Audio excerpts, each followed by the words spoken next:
Welcome to the Misophonia Podcast. This is Season 5, Episode 14. My name's Adil Ahmad, and I have Misophonia. Another episode, a few days late, but I'm happy to bring my conversation with Liz, yet another Canadian living up in Toronto.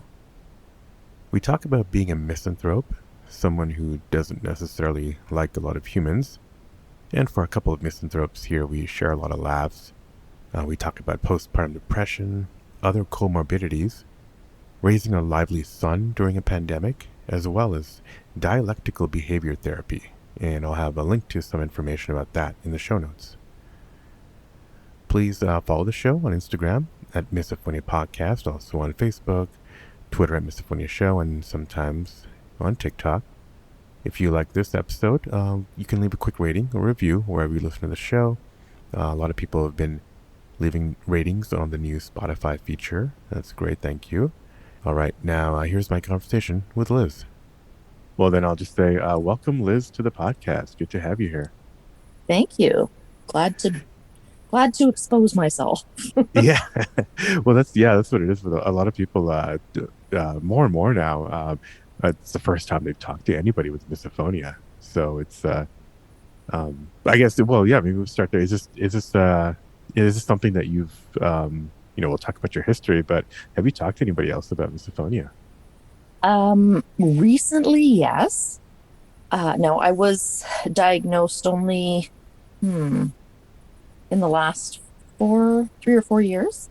Yeah. And, before that, I just thought I was nuts, but, even learning what it was and that sense of relief and having a name for something and knowing that I'm not being an unreasonable person. Right. I didn't really, and I still don't actually trust telling people about it. But I have recently, in certain therapeutic settings, started to discuss it. And I have come across maybe one other person who has it and knew what it was, and one other person who had learned about it from somebody else that they were providing therapy for. Ah, gotcha. Okay, yeah. I mean, just all interesting stuff. It's well, yeah, we'll get into that. First, maybe, whereabouts are you? Toronto. Okay, Toronto. Okay, cool. Yeah, I used Mm-hmm. to live at Yonge and Lawrence very briefly when I was on a co-op term when I was at Waterloo. I grew up in Ottawa, so I've Oh, wow. obviously been to Toronto many times. Okay, and I guess what do you do up in Toronto? I'm a single mom of a 5-year-old boy, Mm-hmm. and that's pretty much it. Gotcha. Okay. Um, yeah, I unfortunately I've got a whole lovely list of diagnoses that I could go into, but I'm on Yeah. disability. Gotcha. Okay. You mentioned you'd been in therapeutic settings that sounded like they were not necessarily misophonia related. No, So not be at all. kind of, and this, I mean, a lot of us have kind of comorbidities with other things, and Hmm. okay, yeah. So I guess maybe do you want to let's start back to early days for you for Liz. Okay. When did you start noticing that you were so sensitive to sounds?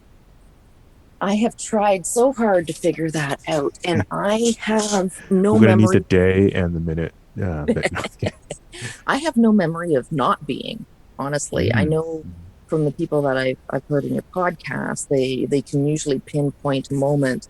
The one distinct memory I do have of a physical reaction to it is, and I understand this is relatively common for people with misophonia, are different versions of misokinesia at the same time.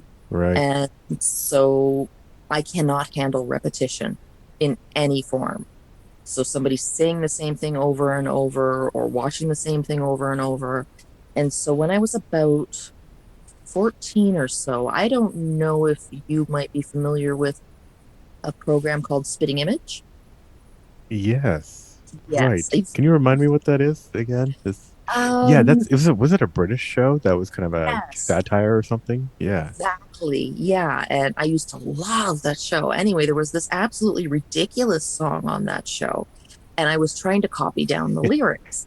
So I had to keep rewinding and going back and rewinding. And so it was repetitive.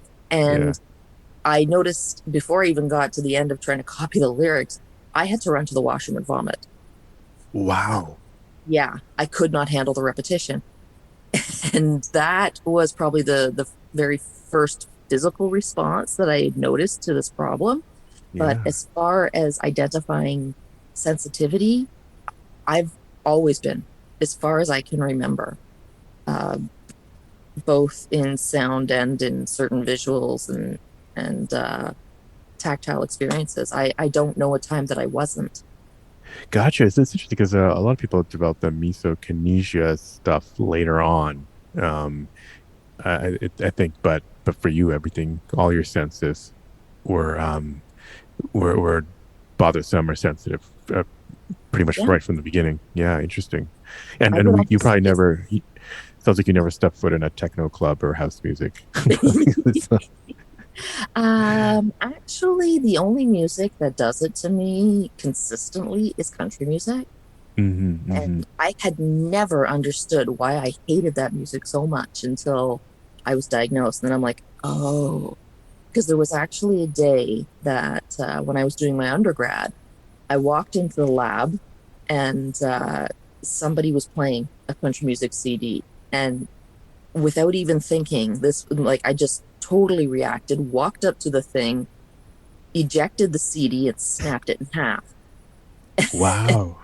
And of course, the owner of the CD looked at me and I was like, never play country music in here when I'm here.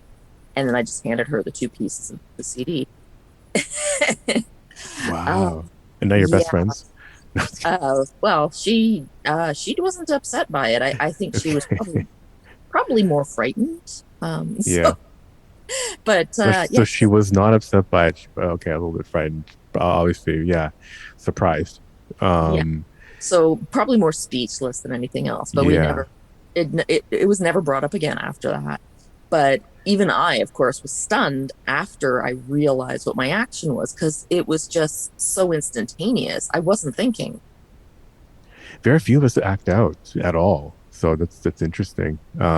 Were there other situations that you have acted out? Because I mean, that Um, was like, you know, you're in college, so you've gone through all your kind of earlier years where it's tougher for kids to kind of like verbalize or process what's happening. Um, um, Funny enough, I don't think I did. I probably like most of us, where we hit a breaking point and we yell for people yeah. to shut up and be quiet and whatever. But I don't recall any other moments specifically like that. I do know that I was really, really hooked on this one television show. It was Sherlock Holmes, the one that starred Jeremy Brett. And anytime that I would put that on, nobody in my home, in my family, was allowed to come into the same room because I could not Mm, handle any other sound. And I would mm. actually chase them out. So they got to know when they heard the show to just avoid the living room. Oh yeah, I'm sure they got that. Wow. Okay. And I was like, I Interesting. What was it teenage. about the show? It was that just it was just happened to be a show that didn't have triggers, and you were just kind of. I, yeah, I think that's it. Like everything about that show, I could focus on and immerse myself in. And actually, thinking about misophonia, one of the things that I kind of realized as my coping mechanism is music. Um, I very much immerse myself when it comes to music. It's the sound, the lyrics, Hmm. everything. And I never realized until recently that I was so deeply affected by it. And now I think that's where my brain goes to relax, to get to avoid any other sounds. Are you a musician as well? Sorry? Are you a musician as well? I wish. Hmm. No, I'm not. Yeah, no, that's fair. I mean, just a lot of misophones tend to have a creative bend. So just curious if if you were also a musician, maybe that you could use, I don't know if you use that as therapy, but I mean, immersing yourself in music is a great form of therapy, Oh yeah. or a great way to cope. Um, so okay. So, who like what were your first triggers after the spitting image? Was there also, the canonical chewing sounds around the dinner table also? Not quite so much the chewing sounds. Although I guess at times it's that smacking sound. Yeah, yeah. But for me, it's what I've always referred to as organic sounds. So somebody coughing, clearing their throat, sneezing, instantaneous rage. I want to choke them. Mm-hmm. And, Mm-hmm. so I don't I know if know, anyone I know. else Yeah. has that degree of experience with it, but yeah, it tends to be those particular sounds, coughing, anybody coughing, sneezing, sniffling, any Yeah. of those sounds. Yep, I understand that. Interesting. And so, and was it, so how was home life then? Were you constantly on guard or trying to avoid family members? I think I was really just more constantly difficult to deal with. I was a very Mm, angry person. mm-hmm. In fact, I was thinking about this recently, the high school years with the raging hormones and whatever else going on. There's the teenage angst. Um, I don't think I was so much angsty as angry. And Yeah. when I think about the misophonia, I now know why. The other thing that I've really wondered about a connection is I've been a misanthrope as long as I can remember as well. I actually cannot stand humans. Mm-hmm. And I think that's also connected to the misophonia because there is not an animal sound that I've ever experienced that bothers me or Ah. or a sound in nature that bothers me. It's human created. Hmm. Interesting. What about, I'm curious about if you're out with other humans, like in a very rural um setting. I'm wondering if it's this has come up on, I don't know, at least one or two shows recently, just the idea of just a lot of people around, um in kind of modern sounds, and just kind of modern habits. I'm curious if maybe that's maybe living in one of the biggest cities in the world. I'm Yeah. curious if part of it is kind of, I don't want to say the, overpopulation, but and just kind of the intensity of a lot of people around you. Mhm. Um, if that is a big factor, and if people bother you as much if you're kind of out in kind of Ontario cottage country. Well, people bother me no matter where I am, Yeah, but yeah, yeah, yeah.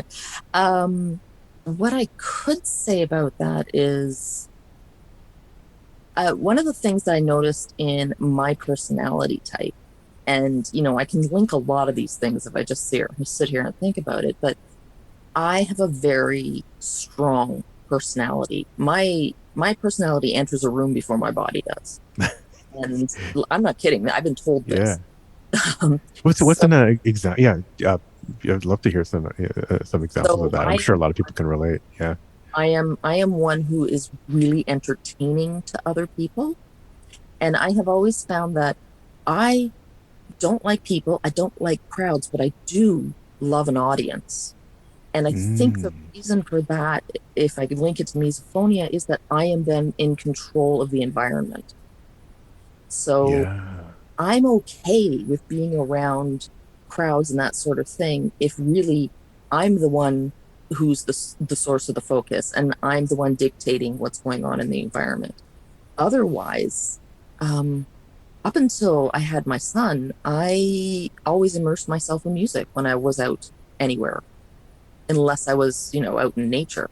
So I would have stuff blaring pretty loudly in my ears so I couldn't hear anything else.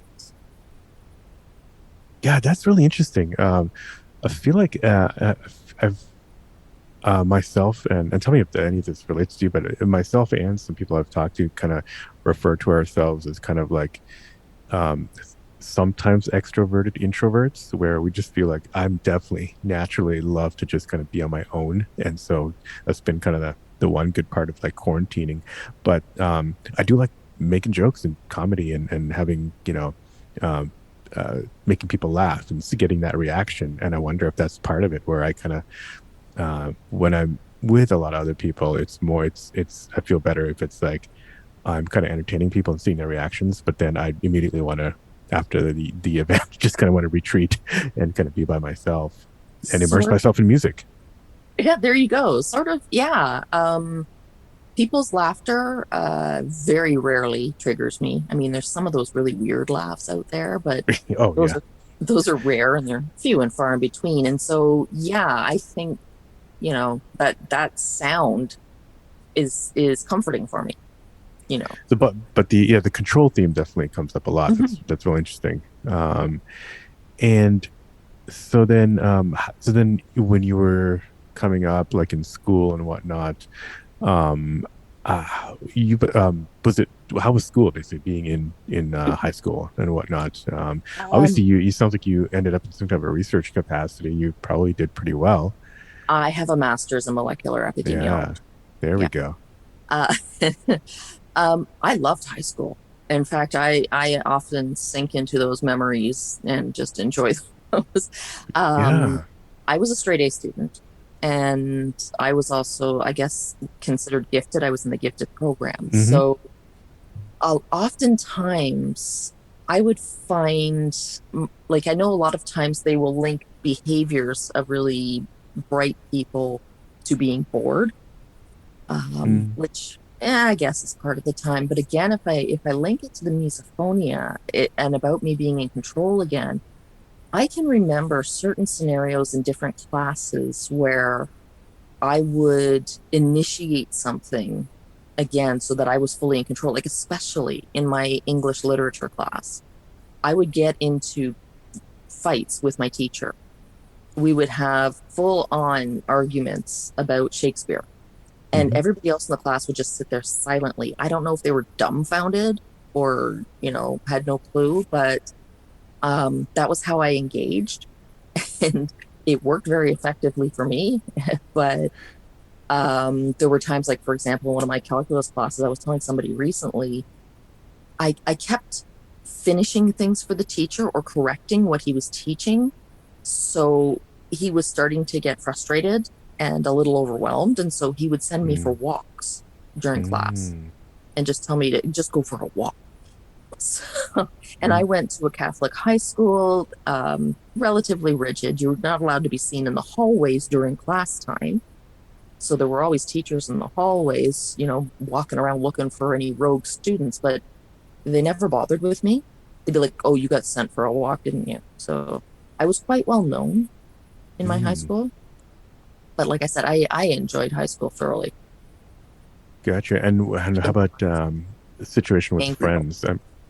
Right. So did you have a lot of friends because um I you're guess missing. I guess Yeah. I did. I mean, Yeah. I could think of specific individuals who would have been like my closest friends. And of course, there's the whole clique life throughout the high school experience, but I never fit into a clique. I kind of was cross clique. I was just socialized with everybody. Yeah. Yeah. So yeah, Yeah, it's I interesting. I was kind of cross as well, just kind of like the gifteds down to the well, I don't want to say down, but it just yeah, all the different groups. Um, six. I was always like pseudo gifted. All my friends were gifted, but somehow I must have not tried all the tests or something that day in grade five. But anyways, interesting. Yeah, okay, so yeah, yes, you had a lot of friends. You enjoyed the challenge. I guess I mean in high school, the thing. I mean, you're in school, you get to focus. I think that's one thing that's important to us is the ability to focus. And so if you probably if you're in an environment where you can focus, that's kind of good for us in a way that doesn't distract us. Yeah. I don't know if I would say that my particular high school was conducive to Hmm. an environment that allowed you to focus, but like I said, Yeah. I tended to create my own environments. Um, Right. Yeah. You took and control of the discussions with your teacher. Uh, exactly. Like, yeah. the reason I found out that I ended up in the gifted program in high school was it happens through teacher referral, so there's no testing or anything like that. The teachers just observe things about you in the class, and next thing they're referring you for a gifted program. And I was referred by two teachers, One was my chemistry teacher because I would literally finish his sentences in class. And the other one was my computer science teacher. That was because he could never get me to sit in the chair. I was always laughing, literally rolling around on the floor. Um, Hmm. I just didn't take that class seriously. So I guess he figured I was so bright I was bored. Interesting. Okay. But I Yeah, just had that's a one of. friend in there who was really funny. Yeah. Okay. Interesting. Interesting. All right. And what were your at home? Like, what were your parents? They're obviously noticing this. Are they noticing Don't specific? know. Yeah. I don't know if anybody honestly observed anything. To this day, I have never spoken to a single relative about this. So, Ah. Okay. yeah. Gotcha. So I still suffer in silence at home. Um, Yeah. Again, angry kid. So probably just chalked it up to me being an angry kid. Yeah. Did you have siblings as well? Like, did they have any I have reference two older point? brothers. I have two older Okay. brothers. Okay. Um, Okay. yeah, I can't think of any particular experience where they would have identified that I was being irrationally enraged by a sound. Like it's not something that I think anybody would have picked up on. I have Right. started to wonder if perhaps my father actually has a form of it himself. Um, but I haven't spoken to him about it. This kind of falls into the area of why I don't trust people around this, because the reason I don't typically share it with people is I don't have an appreciation for sadistic curiosity. So, I mean, I do Hmm. on my part, but not on others. So, for somebody to be curious about what this is, because obviously, if you don't have it, you have no idea unless somebody's exposed you to it, right? Mm-hmm. So, for me to explain it to somebody, my concern is always, are they going to want to test it out?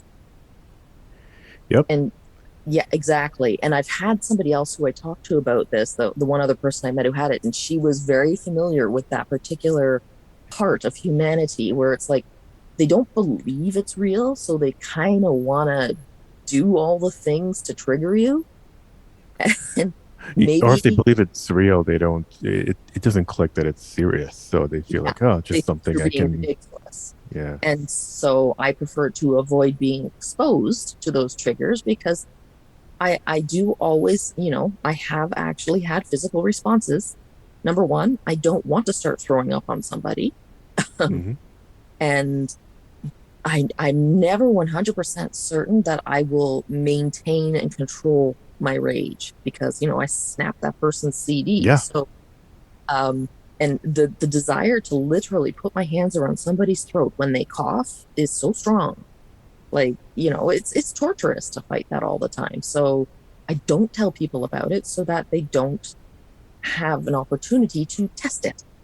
Yeah, that's the dilemma we face. I don't know anyone who it's doesn't have some level just of exhaustion of having this stuff tested or dismissed when you try to say something. So at some point, we always basically the older the older we get, we're the kind of less likely we are sometimes to bother telling people because the odds that um something undesirable is going to happen are pretty high, and so it's like Yeah, why bother when you can just exactly. leave. So. Interesting. Okay. Um, yeah, high school was great. You got into college. Then how was college? Was that kind of similar? Obviously you have a Yeah. master's, so you were rocking it. Well, I went from high school to college to university and then another university. Yeah. But yeah, college was a great experience. Um, I don't really recall being triggered in any specific setting other than the usual. So if somebody came to class and had a bit of a cold or something, Yeah. they were probably people who I sat as far away from as possible. But that's also because, I think it's disgusting that people want to come share their virus anyway. Hmm. So to my benefit, um, I may have actually snapped at people at times who like sneezed and said, just shut up. But it happens, you know. Yeah, um, yeah. but for the most part, no, there's nothing specific that I can. I did enjoy college a great deal. I got very involved in student politics and Uh, pretty much maintained that right through. yeah. Okay, okay. I Um, find a good way to channel the anger that people create in me. I was gonna say, yeah, in your debates with your English teacher and political debates, I mean that's a great place to kind of maybe use the energy that we have and kind of channel it to something, you know, at least more productive. Um, I yeah, definitely found that out. yeah. Yeah, getting into the real world, did things start to get really bad? As you know, there's often like a initial period of kind of a honeymoon period where we're kind of out, out in the world on our own and can kind of make more decisions for ourselves in terms of our environment. But then things start to get bad as we go into our work environments and whatnot. Uh, yeah, how did that arc go for you for misophonia? It really kind of just stayed the same. I pretty much plateaued until I had a child, and then everything went bananas. Mm, But as far as work environments go, like I ended up in a few different environments that I would not have predicted I would get into, but they are in areas of research. And um, there were a couple where I was alone, so I was in complete silence and loving it. There's, my last job was in a political office, and it was a small political office, but I had to share with two people, and there might have been a few times where one of them may have sniffled or something, and I would just like throw an item in the room. They wouldn't know. I didn't throw it at them. It was just yeah. like a reaction. So I would just like throw a pencil and then get up and go get it. Just something to kind of distract myself. Uh, Um, there was actually, this is now that I think about it, I really wonder. There was this one individual that I worked with in my first job when I was like 17, 18, who I could not stand. Um, Now, I cannot recall if he was triggering me in any sense of sound, but I used to throw stuff at him. Like I threw a stapler at his head once. I was so irritated with this individual, and he had no idea. wow. I So was what did he do? The staplers coming at him. Maybe did it hit him in the head, or was it interesting to no, start? I missed Okay. him, and Yeah. so he just walked over and picked it up, and like he didn't even look at me. It's like I don't know if he knew where it came from. Anyway, Oh yeah. It was just happened to be yeah, just a stapler flying through the room. yeah, I guess it's common. Yeah. Yeah. I worked in a retail space, so I don't know how common you should expect that to be when you go shopping. Right. Right. Oh, okay. Interesting. All right. Yeah. It seems like you'd plateaued. Yeah. Yeah, 'cause then what happened? So you had a child. Was your child like triggering you, or was it just This other was stuff a that's very, happening? very interesting part. So I gave birth to my son, and 3 weeks later developed postpartum depression. Hmm. But I wasn't diagnosed until he was 6 months old. So I pretty much suffered right up until that Yeah. point with that. And that's a whole other problem all on its own. Um, it's almost like you don't exist in your own body, you're not in your own head. And Mm, so I think during that time, I didn't even have misophonia, to be honest. Like my brain wasn't with me.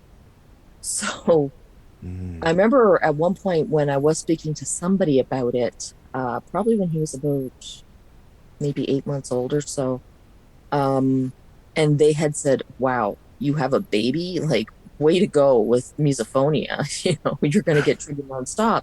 And I had thought so too. And it didn't happen. And I kind of rationalized it's a survival thing, right? Like, you need to be able to hear all the sounds that a baby makes to be able to tend to them. mm. And so they don't come across the same way. They don't come across as a threat, which I think is what No, all other sounds seem like. exactly. But I can tell you, I've said this to a few people several times that COVID will kill me, and it will not be an actual infection. It will be the fact that I was trapped in my home 24/7 with a 5-year old with a lot of energy. and I have misophonia. Mm. And as a 5-year-old does, they like to make sounds. And so Mm-hmm. as he has gotten older, I have found it harder and harder to tolerate his sounds. Mm. Fine when he Mm-hmm. was a baby and he needed my help, but for example, I have 2 guinea pigs, and I never knew this until we got guinea pigs, but guinea pigs have like 7 to 11 different types of sounds that they make to communicate. It's fascinating. Mm. And I like hearing all their sounds. He tries to imitate them. I don't like that. Ah, And again, you're the nature versus and right. so the moment he starts doing like one of the sounds that's very common is called weaking. And this is a sound that guinea pigs make when they want a treat. And it sounds like, right? Yeah. He tries to imitate that squeak, and I just want to smack him in the head. So I'm usually trying to find some space in my home where he isn't audible, but I live in a Mm-hmm. very tiny apartment and that doesn't really happen. Are So you? I'm assuming you probably have tried ways to ask to get him to maybe not make sounds and I or have maybe thought about trying to actually communicate this openly with him to get him to understand. yeah. I haven't found the language yet to talk to him about this. And so, unfortunately, because it's that 0 to 100 rage, Mm-hmm. there's almost no space in between the sound and my reaction. Excellent That, point. Yeah. You don't when you do think about it, it's not the time. You're not in no. any condition to talk about it. Yeah. So, I'm usually trying to, if I have any energy left in me, I will try to redirect and distract him so that he just stops doing it. But more commonly, especially in since COVID, um, I'm just like in a permanent state of irritability. And so usually I'm just like, stop doing that. Just stop it. Right. Yeah. So he gets Yeah. that a lot. How does he react to that? Is it I mean, he obviously knows you're not doing it with any kind of malice, but I'm wondering if uh, you think about the tone. Maybe that, I mean, that's something I think about too. I'm not, my Oh kids luckily yeah, I have a lot of aren't guilt about triggering. this. Right. That's, we all have for very, whether it's our children or, family growing up or friends or partners. Yeah, there is that kind of guilt and shame that we kind of carry with us. Yeah, it sounds Well, like you've yeah, thought every about it time as I well. snap at him, then I Yeah. feel horrible after because it's like he's not doing something intentionally to annoy me. Although I do believe there is an element in a 5-year-old boy that is sadistic. I Or think, looking for, curious about the reaction yeah, I do or, refer to him as my little researcher. Um, and so that's exactly it, right? Like he sees that there's a response. He wants to see if it's consistent. He wants to mm-hmm. see, if it's him who's causing it. It's that part. And the thing is, I can't not have an appreciation for that being a researcher. Right. I I was going get to say, maybe you're researching him, researching it you, and then it's a cycle. in a sense. I because there are times where I'm absolutely fascinated by his ability to turn anything into a game just to waste time. I'm like, wow, there is no way anybody enjoys life as much as this kid. He could make Well, every single moment into something fun for him. So yeah, yeah, yeah. I'm like, you have to admire that, Right, even though right, it irritates me. right, right. Yeah, I that's do, something. Yeah. Anyways, continue. sorry, Yeah. I do wonder if he has some sort of a sensory sensitivity disorder. For example, and I know I'm going to sound like a horrible parent here, but he has to vacuum his room once a week. Yeah, Mm-hmm. 5-year-old vacuuming his room. Um, but he wears sound soundproofing like earmuffs when he vacuums, Mm, and he is really sensitive to when the vacuum is on. mm, Like if I have the vacuum on, like I turn it on without warning him first so he can go and cover up his ears, he mm, freaks out. mm. Gotcha. Okay. Are there other sounds as well, like motors and Loud sounds yeah, for him. So yeah. yeah, motors definitely. Definitely none of the ones. I don't see him reacting to anything that triggers me, but there's I, definitely some sensitivity there. And there's actually been certain um, body movements that make me think that perhaps he has a tactile sensitivity okay. because Yeah. it's almost like he's responding to being irritated by like a tag in a shirt or something like that. Mm, hmm So yeah, I do observe my kid a lot. Yeah. Well, no, it's part of your nature. I Yeah, mean, part of our nature as misophones, we're aware of our surroundings, but also obviously you're um, a researcher. So yeah, that makes sense. Um, oh, and what about I guess like maybe also like relationships as as you've gotten older, as they're kind of affected um, that like in your personal life yes, and friends and yeah. definitely. Because I know this happens with a lot of misophones that it's the ones you're closest to that annoy you the most. They trigger you the Mm-hmm, most. mm-hmm, mm-hmm. Yeah, in relationships, definitely any sneezing, coughing, like it's like get out of the room. So yeah, definitely. Usually I will get out of the room because it's like, okay, you're It's sick, easier. Yeah. really. Oh, But that too. Yeah. Hmm. you're sick and it's making me angry. Like this is obviously irrational. But the one thing that really stands out for me again is that problem I have with repetition.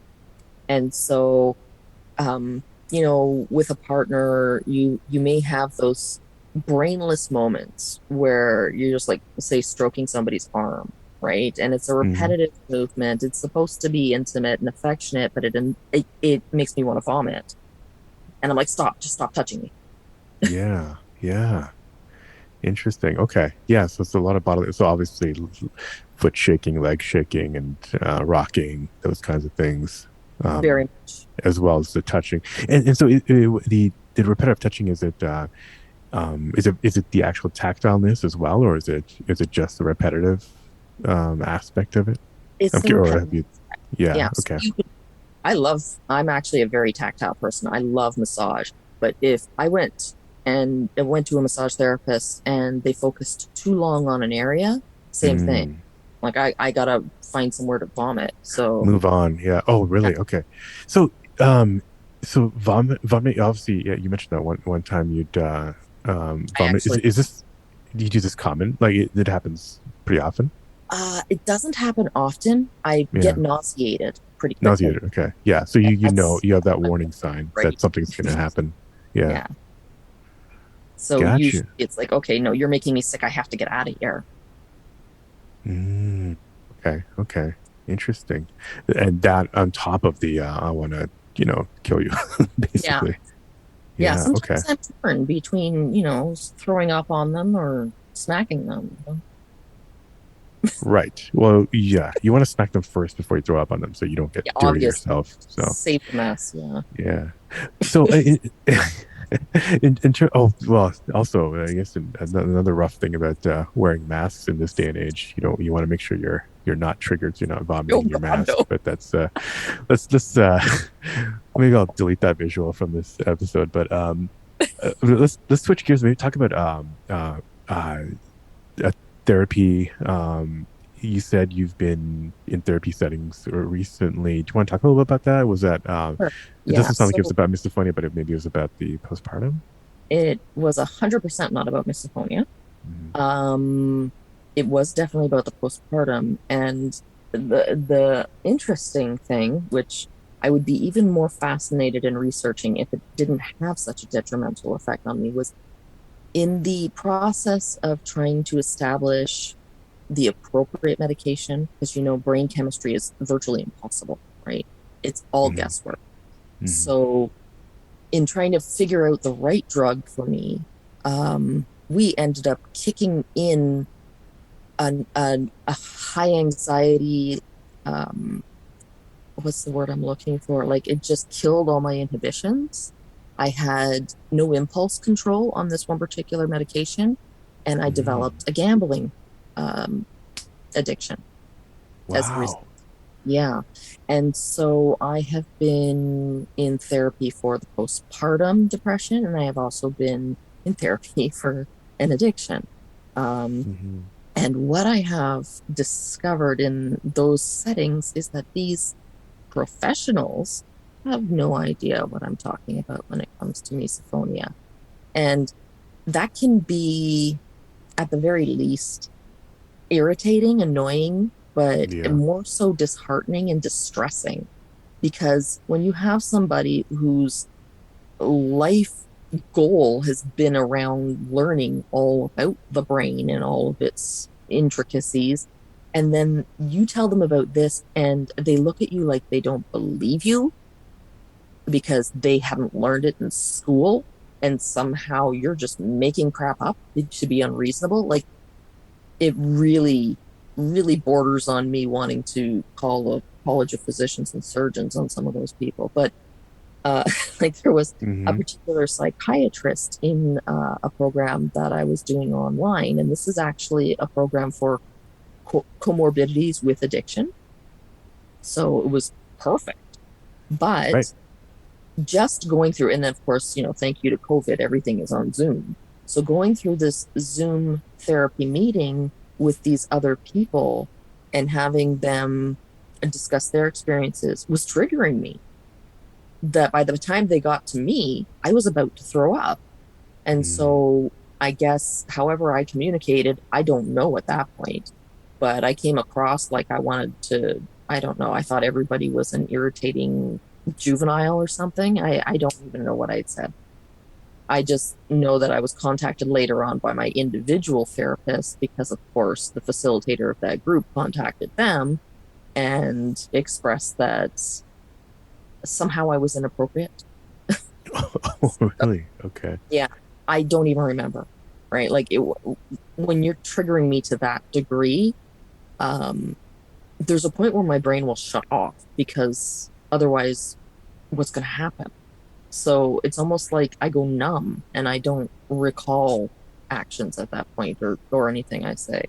I think I know exactly what you're talking about, and I'm sure most listeners do. It's like, yeah, it feels like a brain shutdown. We just want to get out there. We just say whatever just to kind of let me get to the let me go 10 minutes in the future or whatever it is, Yeah. and And forget I'm even here.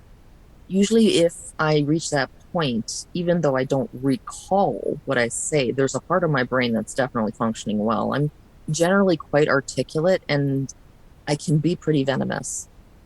And so Yeah, it's kind of a default for me if I'm triggered to that extent that what comes out of my mouth is going to be offensive. yeah, yeah, yeah. It's the Jekyll and Hyde switch. It is. That's um, exactly it. So, needless to say, I'm not in that therapy group anymore right. because it's almost impossible to benefit from any form of therapy while being triggered all the Yeah. time. And actually, there's a misophonia support group I had found on Facebook recently, and I was reading some of this one is just for people to vent. And one person was asking, they are an addict. They were, I think, going through some program, and same problem. There was somebody in there who kept snapping their gum, and this person had tried to explain it, but then you're with other addicts and their mental problems, Hmm. so catch 22. No idea how this person is surviving through that particular program. They probably need to seek some other form of help. And But when you told your therapist, like, did the word like anything come out of that, or was it just that's like why I'm not whatever? at the group anymore. Yeah. Because when I said it to the psychiatrist who was facilitating at the time, and he obviously had never heard of it. So That's crazy. he was one of those who I was getting no sympathy from. It They was have a just like, whole. They you are have like misbehaving. they have entire goddamn like bookshelves of books about every possible condition, and like this always seems to be the one that no one seems to Yeah, get or it even blows want my to mind. As acknowledge. far as I know, misophonia is in the DSM. It's So not actually. it It's well, no, not at least not in the I American one. haven't No. seen it here. Okay, because I'm like, of course, it's an immensely huge textbook, but Right. if this is your specialty, this is a brain functioning thing. Or what are you learning? Aren't you guys supposed to keep up to date all the time in your career? Otherwise, you stagnate. But Right. whatever. The Yeah. interesting thing was, I was diagnosed by a psychologist. And yet, that same psychologist's colleague that I was referred to for a DBT program did not know about misophonia. And I was having to teach her about it. And it was like, but your colleague was the one. Okay. Yeah, it's hit or miss. It's so hit or miss. It really is. Unfortunately, this is not an uncommon experience. Just being yeah, ping ponging between therapists and 50-50 chance if they've even heard of it. So, Yeah. And the, and you the spend your fact entire that 50 minutes explaining it to them the and pay fact that for I it. even learned about it in the first place and was diagnosed with it was purely incidental because I was seeing that psychologist for the postpartum depression. And just in conversation, what really stuck out for her as I was expressing different Hmm. experiences, I brought up the one about spitting image and the vomiting, and she's like, sounds like you have misophonia. And so she started exploring things with me. Yeah. So that was the first time. This was pretty recent in the last 5 years Yeah. that you've and you had a name. Okay, Yeah. and that's when you must have been relieved. Did you go home and just kind of Google all over the place? No, I didn't actually. I was relieved that there was a name for it, and that gave me the impression that I'm not the only one with it. But I was really like, even today, he's 5 years old. I still have postpartum depression because I was diagnosed so late and so treated so Mm, late. And mm. so at that time, where my brain was, I wasn't into research. Ah, gotcha. Yeah, okay. No, that makes sense. Um, and then so were you? It sounded like you then went on medication. Obviously, one of them, at least one of them, was not a good path. Did you try other medications for things like postpartum? And I'm curious, like, did you Yes. notice any of these having an effect on your misophonia, whether good or So bad? I'm just curious. I went through about 3 or 4 different medications for the postpartum. And oddly enough, of course, the first one that we started me on was the one we just sort of stuck with in the first place and stopped toying around with it. Mm, But as far as the misophonia, I can't say that I notice. Well, no, that's not 100% true.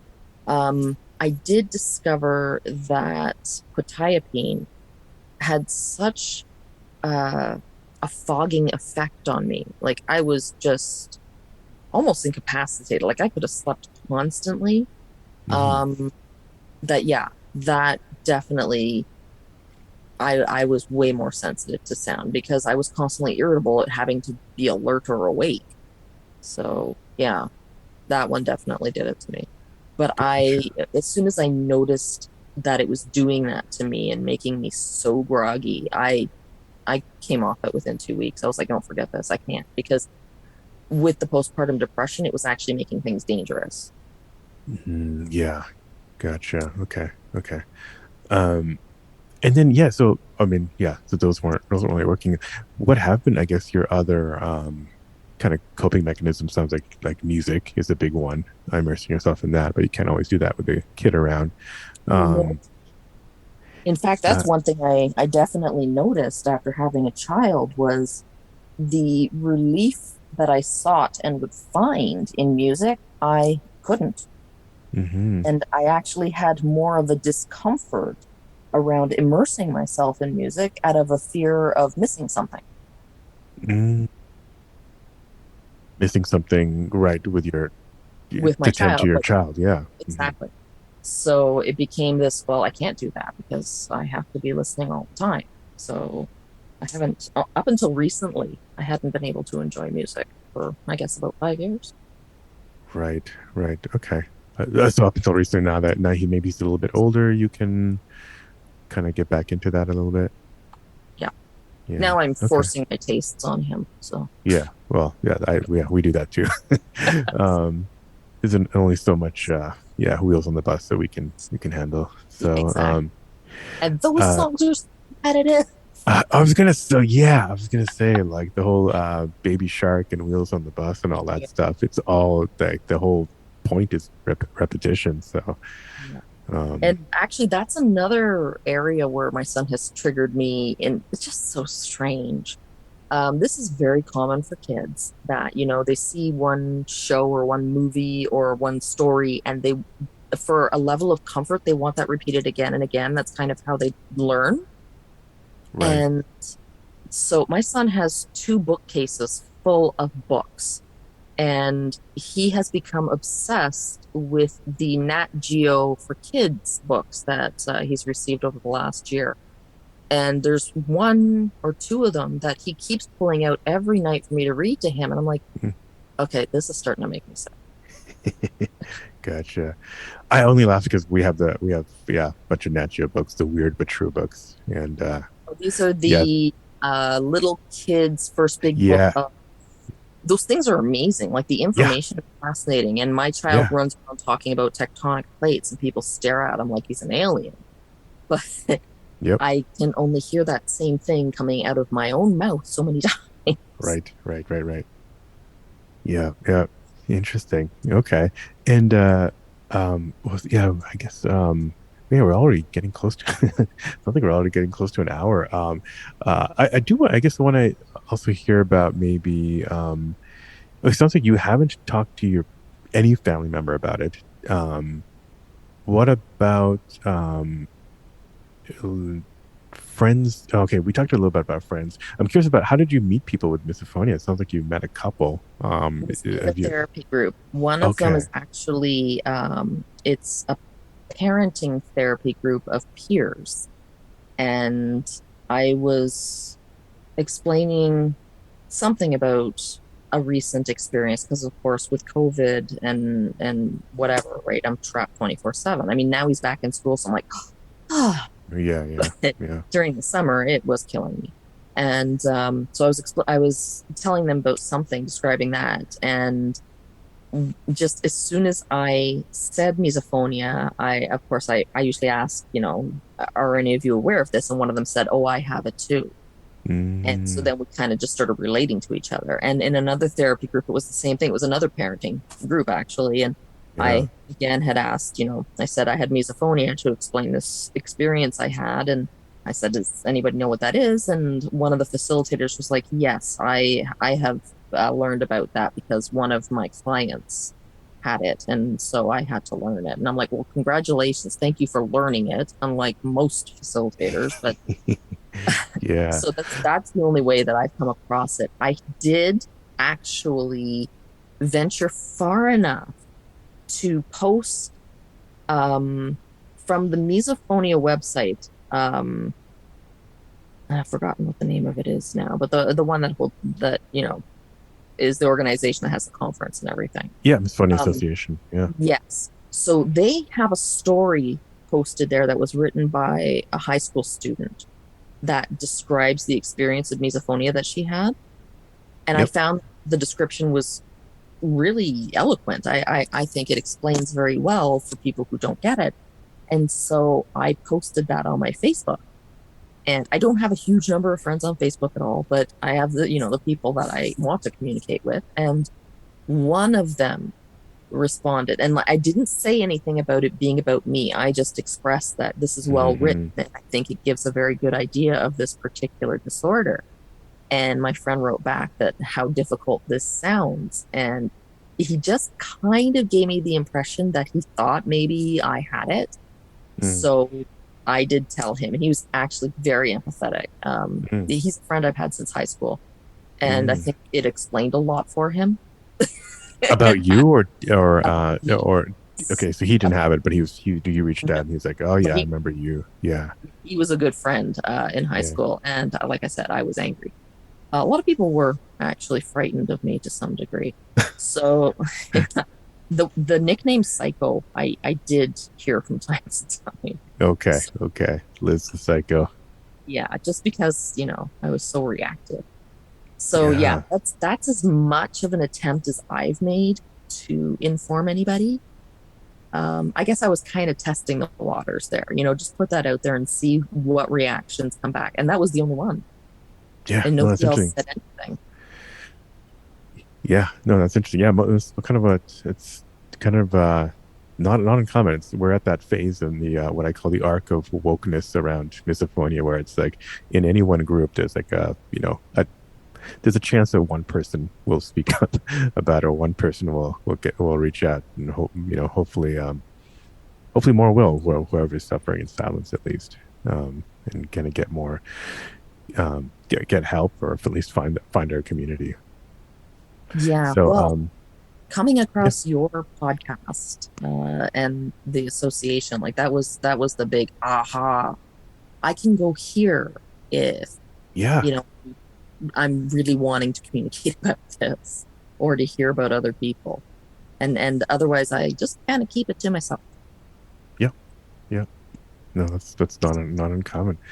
Well, yeah, I guess in the last few minutes, is there anything else you kind of want to share with people who are listening about Uh, tips, or just kind of a message for people who might be suffering?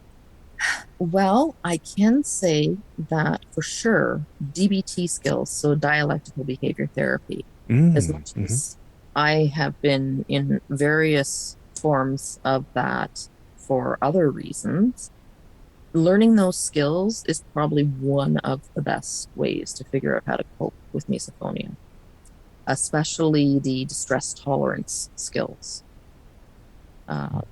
Because you kind of end up, well, for me personally, I end up in a state of crisis very quickly because I'm trying to fighting somebody. I'm trying not to do it. So Right, right.